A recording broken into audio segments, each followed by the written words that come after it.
Hey everyone, welcome to Living Pieces. I'm Ray, your host, and I'm so glad to have you all here. In this podcast episode, we are going to be talking about the building. What is the building? The building is us, and well, I'll get into that in a little bit. If you've been here before, you know that I recently released an episode talking about the mind, body, and soul and how we need to work, fix, and optimize these areas in order to attract success. So that podcast is up and available. So be sure to take a listen. And yeah, just to clarify, because in that podcast I said that the section 2 for the soul is visualize, but it's meant to be revitalize. So visualize was the working title until I came up with revitalize, just so you're aware. And yeah, in order, it's for the mind, it's declutter, educate, fortify. The body is fast, feed, exercise. And the soul is meditate, revitalize, energize. Do have a listen and be sure to share your thoughts. So, until today, I'm going to give you a breakdown of how I see the mind, body, and soul visually within my mind. And I hope that when I do, you would get an image of how important they are and why we need to optimize all areas. So first up, we are all three. We are the mind, the body, and the soul. However, that's both true and false. For you see, we are the soul that comes to earth and is given a mind and a body. I'm going to use the building as the analogy. You are a building, the whole building. There are 3 components in this building. Floor 3D, if you catch my drift, or floor 1 is the body. Floor 4D, or the elevator, is the mind, and floor 5D, or floor 3, is the soul. The elevator is its own floor, but fluctuates between floor 1 and floor 3. You know how the elevator can get stuck between floors? It's not 1, it's not 3, so it's 2. So in a way, it becomes its own floor by combining the other floors. And so you have 3 floors or 3 planes of existence. The elevator has the ability to travel up and down the floors, and the job of the elevator is to transport things from floor to floor. It is the bridge between all floors, and it delivers information. So your mind is the bridge between the body and the soul. Your mind travels up to floor 3 when the soul is speaking, then travels down to floor 1 and passes the information to the body. However, for many people, they forget that there's a whole floor up there and they think that there's only floor 1. From time to time, on certain occasions, they think they hear something upstairs, and sometimes they go and investigate and discover floor 3 is up there and there's someone talking. So they pass the information on and all is well. But then months go by and they forget about floor 3. Because the elevator is so stationary for so long, it misses its service check, if you will. So the next time they hear a faint whisper or a faint voice, when they try and investigate, the elevator moves in a sluggish manner. Remember, the elevator is also its own floor. So from time to time, people take things from floor 1 and chuck it into the elevator. Because it's been so stationary for so long, it's become its own room, if you will. Again, when they hear that voice and try and go up to investigate, the elevator is so sluggish, it's heavier, and sometimes it gets stuck between floors. So they get to the state where they hear things from floor 1 and they hear things from floor 3, but they can't pass the information to either of them because they're stuck with the doors closed. However, when they finally manage to get to floor 3 is like, hey, here, we have something to give you that can help you with floor 1. Then the elevator is like, sure, pass it over. Then floor 3 looks at the state of the elevator and is like, are you sure? And the elevator is like, yeah, give it here. So floor 3 passes information to the elevator, and after what seems like 5 years, the elevator finally reaches floor 1 and the doors open. The elevator is like, hey, I've got something to give you. It's from floor 3. And floor 1's like, okay, sure, great. What is it? And then the elevator is like, wait, just a sec. Let me look around. And it's searching and looking, and it's struggling to find that thing. And then the thing is, floor 1 needs whatever that information is to help them with their current situation. The elevator says, oh, I can't seem to find it. Let me go back up to floor 3 and get a new one. So it goes up. It takes another 5 elevator years to get up there. And when the door opens, it tells floor 3, hey man, I lost that piece of information. Can you give me another one, please? And then floor 3 is like, well, I did ask if you were sure you could deliver the information. And you said yes. And then the elevator is like, well, yeah, but floor 1 keeps giving me loads of things and the elevator is full. I'll keep it safe this time. Trust me. So floor 3 gives the elevator the information and it goes back down, well, taking another 5 elevator years. That's now 15 elevator years that have gone by to give floor 1 this piece of information. When it gets down there, again, there's a struggle to find that information and it's rummaging and looking. But luckily, after what seems like another 5 elevator years, it finds the information and gives it to floor 1. Floor 1 says, this isn't the whole thing. This is fragments. Where's the rest of it? And the elevator is like, it's in here somewhere. But there's just too much stuff. I can't seem to dig it out. Give me a moment. And sometimes it's lucky and it does. And sometimes, well, it might have to go up to floor 3 and get a whole new piece of information. So we can definitely add more to that analogy because it represents our life and it represents the different components within it. So what I'm going to do now is I'm going to go into the explanation of this analogy and I'm going to break it down further for you so you can understand this in a better way. So what happened was the elevator, which is our mind, got comfortable living on floor 1. The elevator, remember, it's its own floor, but just likes to chill on floor 1. And at the beginning of the story, the elevator would hear voices on floor 3, whiz up there, and come back down to floor 1. So this is symbolic of our childhood, because the elevator, our mind, wasn't so cluttered. It was easier to receive information and receive messages from our soul and pass it on to the body. So maybe as a child, you had so many spiritual gifts. You would get messages from the upper floors or the upper realms. Use it on floor 1 and all will be well.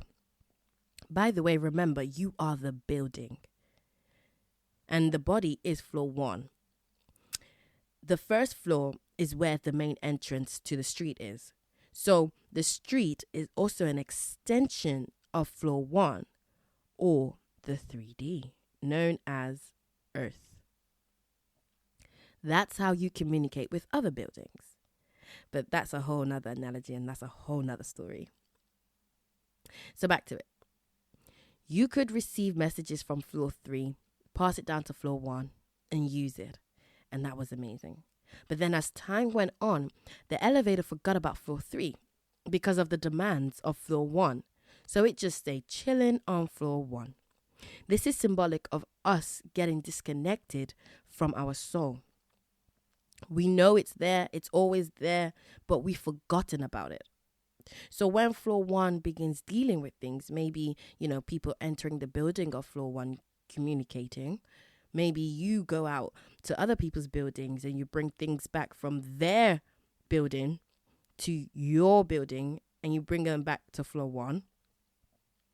Then floor 1 is like, yo, elevator, check this out.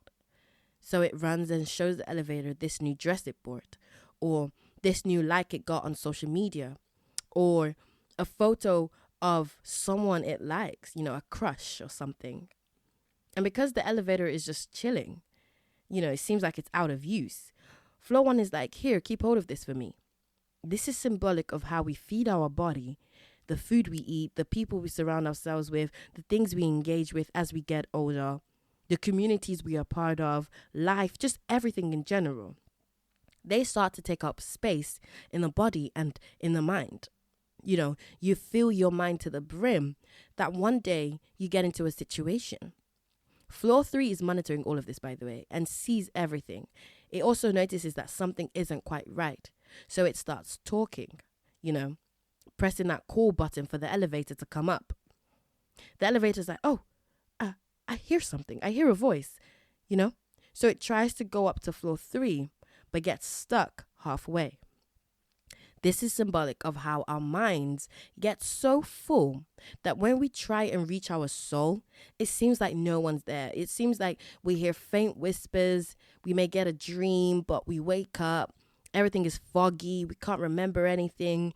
It's like our mind is in this in-between state, both in the body, or floor 1, and the soul, or floor 3. So all the information it receives from both sides is murky and hard to decipher. Even when it does make it to floor 3 and it tries to receive the information, it gets lost amongst the things of the mind. By the way, it's not to say there aren't useful things in that elevator or in your mind, but it's to say that the elevator is full and certain things needs to be thrown out in order to create room.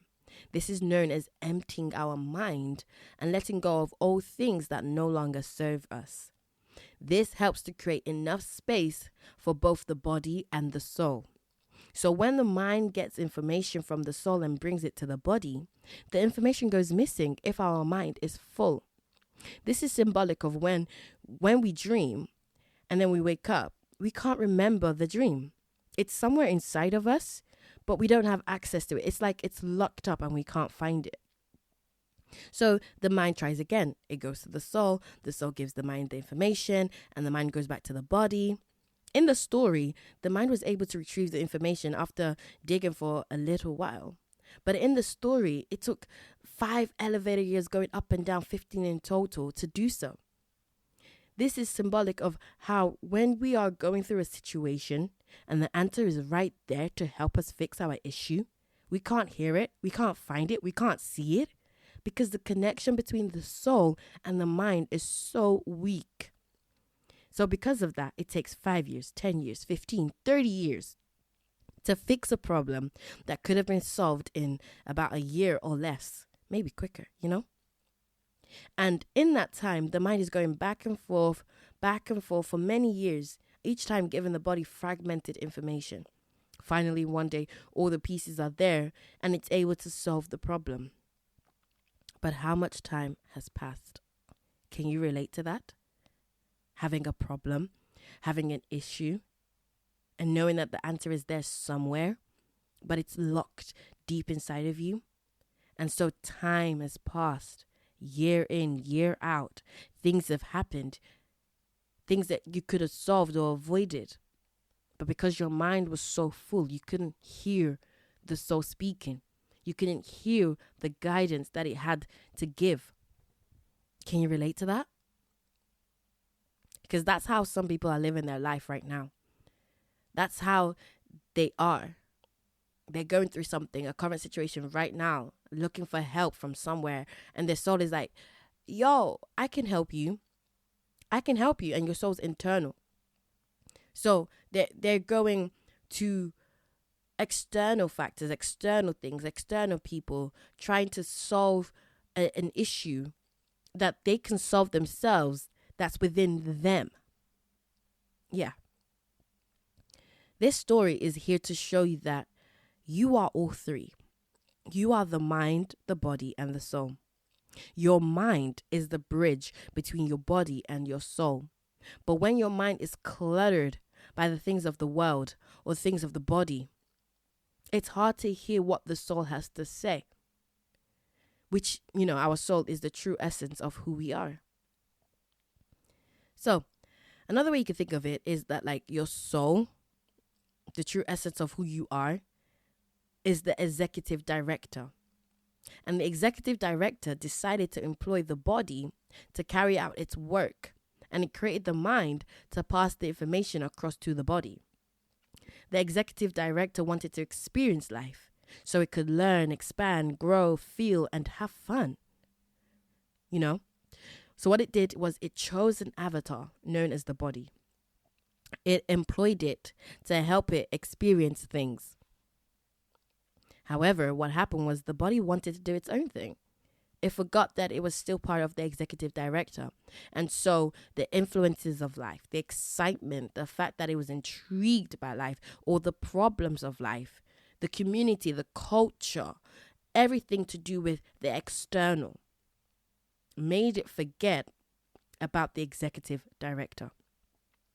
And again, I keep saying it, but remember, you are the building. So you are the executive director as well as the employees, the body and the mind.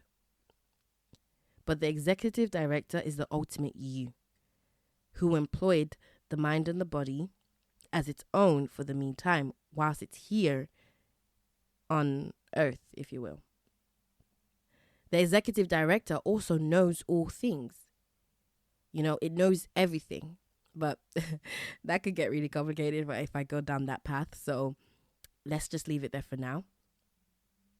And another analogy, there's so many analogies that you can use to help you understand this idea of the soul, the mind, and the body. And another one, which is one of my favorites, and hopefully it helps you again understand this concept a bit better if the other two hasn't already. It's known as like the game analogy. I've spoken about it before, but for new listeners, I'll tell it again. So when you think of a game, you are the ultimate controller that chooses an avatar, and the controller, or the pad in your hand, is the mind. You move the pad to control the avatar. So the pad does the controlling, but you control the controller or the pad. In other words, the controller does the controlling, but you control the controller. I'll say that again. The controller does the controlling, but you control the controller. And many people forget that they control the controller. So it seems like the controller is the one doing the controlling. Woo! If you stuck with me there, yeah, you're a real one. So you, the soul, controls the mind, which is also you, but like the second version of you, which controls the body, again, also you, but the third version of you. And thus you have an experience here on earth. But if there's a disconnect between the soul and the mind, this is when the ego takes over and the mind takes over and does what it wants to do. And sometimes the mind doesn't, lead with compassion like the soul would. It only focuses on itself. It sees what the body can do, it sees what the world is like, and it wants a piece of the action for itself. However, the mind is limited, and when it runs into issues, it doesn't know what to do. So, it does its best, but even when it does that, it can end up creating more problems for itself down the line. So ultimately, what you need to take from this is that you exist on 3 planes of existence. You exist on the 3D, the 4D, and the 5D. You are the soul, but you have a body and a mind. The mind connects all aspects of you, and all aspects are important. The mind is the connector. The body lets you experience through your senses, and the soul guides and leads because it can see all things. The soul knows the best course of action to take if you want to experience a peaceful and desirable life. When you can view yourself as the building and not the mind, body, or soul, you will be able to integrate all aspects of you to do whatever it is that you need to do in this lifetime. You'll be able to know that there's no separation, and in fact, they are all you and they are all useful. And they all do different things and are all important. So then you can then use each aspect of you to create the life you desire. You'll be able to simultaneously use the mind to receive guidance from the soul and pass the information to the body. And the body will experience things. It will be like the elevator being stuck between floor 1 and 3. But the difference is it chose to be there, with the doors open on both floors, whereas before the doors were closed and it was hearing muffles from each floor. So the information will be able to flow through the mind easily because it's not cluttered with the things of the body and the outer world. This is the goal. This is how you experience life to the fullest. This is how you enjoy your time on earth and attract success, abundance, love, joy, and peace to you. If these 3 are in misalignment, this is how you go through life sluggishly, in pain, dissatisfied, depressed, anxious, worried, scared, fearful, hateful, you name it, all of it. This is how you go through those, what you would call negative emotions, if those things are not in alignment. Because you can't bring the guidance in to help you have an easier or let your life flow better. If you want to experience success, abundance, love, joy, and peace, you need to optimize and align these 3 areas. Hence why I created the success formula. And I gave you the steps you need to take in order to optimize the 3 areas and the 9 sections. The 3 areas being, the soul, the mind, the body. So I will admit it's a lot, but you're not expected to change overnight.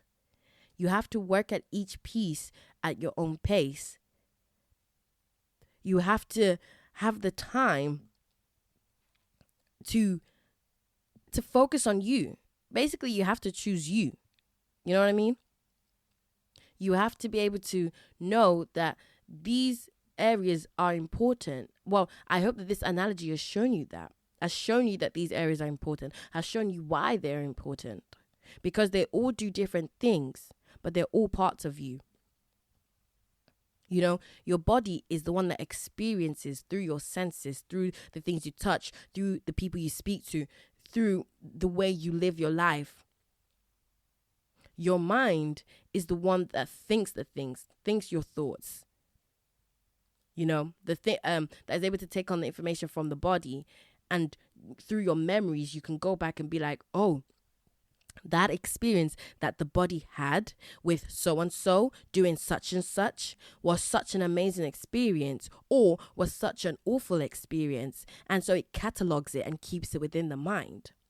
And then the soul is the guidance, is the one that said, oh, I'm coming to earth to be a problem breaker, as in like a problem solver.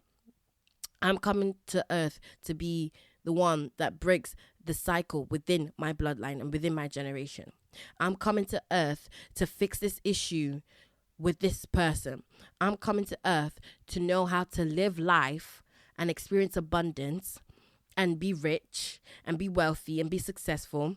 I'm coming to earth to do X, Y, and Z. It could be so many different things.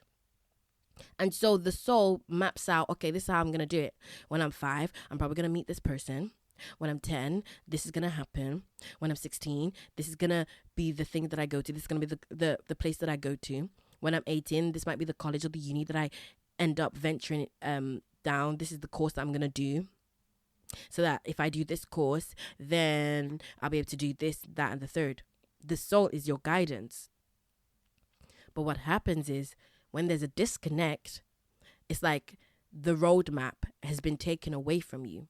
Or, so the body forgets, and the body's like, it does its own thing. The mind and the body do their own thing because they forget about the soul. They forget about the roadmap that they had listed out. And that's not necessarily a bad thing. But it's like you could have avoided certain things if you were with your soul. Or if you didn't avoid that thing, it might be because your soul said, actually, I want to go through this so that I can learn, grow, become better, become more advanced, become more expanded. So when it does go through that thing, at least it could still have the guidance, if that makes sense. Like, it still knows the way that you should go to be able to experience this problem or situation in a way that will be to your highest good. But what happens again is when people are disconnected from their soul, everything just goes array. Everything just goes all over the place. They don't know what's going on. It just happens as it is. And they could have done certain things in a certain way. So that's the analogy of the building. To let you understand that you are all three. You are the building. All aspects of the building is you. All aspects of the building is you. And ultimately, you are the soul. You are the executive director. But when the mind decides to disconnect and do its own thing, known as the ego, when it decides to go in its own path, that's how you run through certain issues, or you go through certain things and then you don't know what to do. And then when you try now access the soul, or the soul is trying to speak to you, you can't access it. It tries to speak to you in your dreams, visions, maybe angel numbers, maybe this, maybe that, and the third, maybe through other people. Maybe it gets to a point where the soul is actually communicating with somebody else, like another person, to be like, yo, I'm trying to get through to the mind. I'm trying to get through to the body, but they're not listening to me. Can you help me? Can you talk to them? Can you, so then people show up in our lives.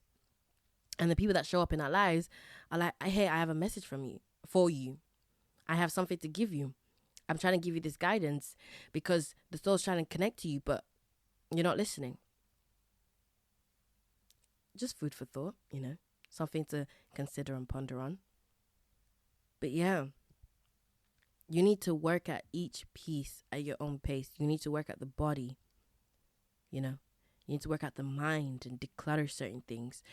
Because when you declutter, I said it in the other podcast, but when you declutter, you're able to have space to have more things to come through, like beneficial things. You can then educate your mind and then fortify it to make it stronger, so you don't go back to your whole old way of living, your old lifestyle, your old patterns. So yeah, if you need guidance or someone to help motivate you, then you can reach out to me. If you've listened to this and the awareness has come through that, wow, okay, I feel a little bit disconnected to my soul. Sometimes I get dreams and visions and this, that, and the third, but I can't always seem to make out what it's saying. I miss certain things. How can I get better? How can I get stronger? Okay, cool. Well, I'm here to guide you if you need that. I'm here to give you different activities and different methods and different things that you can do and implement within your life that will make that connection stronger. I like to think of it like a rope or like a string. Each time you stop using your soul to help guide you, that string or rope becomes thinner and thinner and thinner and thinner and thinner and thinner. Which is why the connection, the currents, the electrical pulses that runs down, the soul trying to pass you information, it's so weak. So you need to build that connection up again. Like you need to build it like you will build a relationship between you and somebody else. And for that relationship to be stronger, you need to do the work. I did give the breakdown in the other podcast episode. But if you want me to guide you further, you want me to speak to you about it or make something that's more tailored to your situation and things that you're going through, then yeah, reach out to me and I'll be able to help you. Like, this is why we're here, to help each other, because we are living pieces together, creating a masterpiece, right? So yeah, reach out if you need to. Make 2024 the year that you choose yourself. Make this year be the year that you integrate all aspects of you so you can attract the life that you want. I wish you all the success in the world. Thank you for listening. If you have any questions at all, do reach out. Okay? Okay, my loves. Until next time, stay blessed, don't stress, and I will catch you after the test. Bye!